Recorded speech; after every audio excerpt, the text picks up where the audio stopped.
ప్రభుత్వాలు మారుతున్నా టిట్కో ఇళ్ల మంజూరులో కదలిక రావట్లేదు. 2014లో అట్టహాసంగా ప్రారంభించిన ఈ పథకం దశాబ్ద కాలంగా అమలుకు నోచుకోవట్లేదు. ఫలితంగా పేదవాడి సొంతింటి కళ కలగానే మిగులుతోంది. లబ్ధిదారులకు ఇళ్ల మంజూరు అనేటువంటి ప్రభుత్వ లక్ష్యం నీరుగారుతోంది.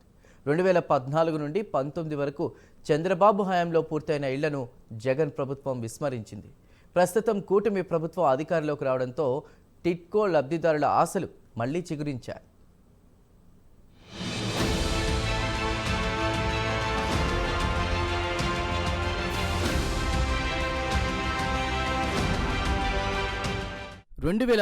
లో అప్పటి టీడీపీ ప్రభుత్వం ప్రతిష్టాత్మకంగా టిట్కో ఇళ్ల నిర్మాణాన్ని చేపట్టింది. పేదవాడి సొంత ఇంటి కల నెరవేరాలని ఆశయంతో రాష్ట్ర వ్యాప్తంగా ఇళ్ల నిర్మాణానికి శ్రీకారం చుట్టి వేగంగా పనులు చేపట్టింది. టీడీపీ హయాంలోనే 90% టిట్కో ఇళ్ల నిర్మాణాలు పూర్తయిన 2019 నుండి 2024 వరకు అధికారంలో ఉన్నటువంటి వైసీపీ ప్రభుత్వం 10% పనులు పూర్తి చేయడంలో విఫలమైంది. జగన్ తన 5 ఏళ్ల కాలంలో టిట్కో నిర్మాణాలు పూర్తి చేయలేదు. రాష్ట్రం మొత్తంలో కేవలం 1-2 చోట్ల మాత్రమే తానే టిట్కో ఇళ్లను నిర్మించినట్టు చెప్పుకుంటూ వాటిని లబ్ధిదారులకు అందించారు. జగన్ ప్రభుత్వం పూర్తి స్థాయిలో టిట్కో ఇళ్ల నిర్మాణాలపై ప్రత్యేక దృష్టి సాధించలేకపోయింది. అక్కడక్కడ పూర్తి చేసిన లబ్ధిదారులకు అందించడంలో జగన్ సర్కార్ విఫలమైంది. మరోవైపు పార్వతీపురం మన్యం జిల్లాలో వైసీపీ నాయకుడు జమ్మన్న ప్రసన్న కుమార్ను టిట్కో చైర్మన్గా నియమించడంతో స్థానికులు హర్షం వ్యక్తం చేశారు.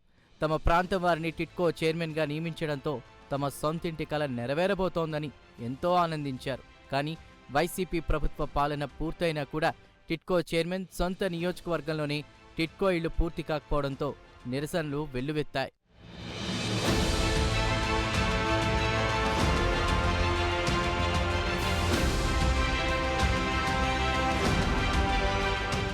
ప్రభుత్వాలు మారుతున్నా తమ తలరాతలు మారడం లేదని, పేదవాడి సొంతింటి కల కలగానే మిగిలిపోతుందని లబ్ధిదారులు ఆందోళన చెందుతున్నారు.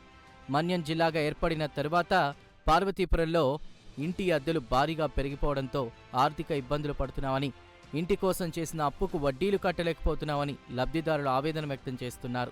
జగన్ హయాంలో టీడీపీ, జనసేన, వామపక్ష పార్టీలు ఎన్ని ధర్నాలు, నిరసనలు చేసినా ఫలితం లేకుండా పోయింది. అయితే కూటమి ప్రభుత్వం ఏర్పడిన తర్వాతైనా టిట్కో ఇళ్లను లబ్ధిదారులకు అందించాలని, జాప్యం లేకుండా పార్వతీపురం నియోజకవర్గంలో ఇళ్ల నిర్మాణం వేగవంతం చేసి పేదవాడి ఇంటి కల నెరవేర్చాలని లబ్ధిదారులు కోరుతున్నారు. గతంలో 1488 మంది డీడీలు తీగా 760 మందికి పట్టాలు మంజూరు చేశారని, డీడీల రూపంలో 2,34,70,000 రూపాయలు ప్రభుత్వానికి చెల్లించినట్లు తెలుస్తోంది.